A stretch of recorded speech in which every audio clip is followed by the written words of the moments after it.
These series of videos, I'm going to be working with Python 3.10 in Thonny simply because I can zoom in and I can zoom out. So when I type things, I can zoom all the way in so it's very clear on video. All right, first things first. What do I need to do first? Most people, when learning how to program, the very first thing they do, they create a program called Hello World. So I'm going to do print, brackets, quotes, hello. Let's change that to KingBoss. You are amazing. That's me. And obviously I'm amazing, right? So print hello world, print hello anything, print any value you want in these quotes, and that will work fine. The reason people do this, the reason I tend to do it, just to make sure everything is installed okay, make sure everything is working, make sure it actually runs when you click run. That's one of the main reasons.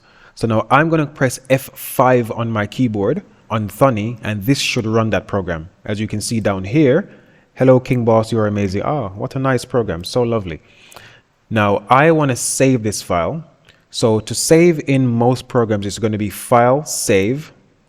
Right, here we go, file save or file save as, or I'm going to click Control on my keyboard and S for Sierra, and it's going to ask me where I want to save it. Now you choose where you want to save it, but you should be saving your programs.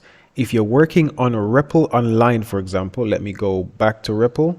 You don't have to save your work. Once you create the file, it saves it automatically, and whatever you type in, it saves it again. So if you're logged in, you should be good to go. So that's a hello world program. It can say anything inside the quotes, and the quotes can be single quotes or double quotes. So if I change these quotes to a single quote, that should work just the same.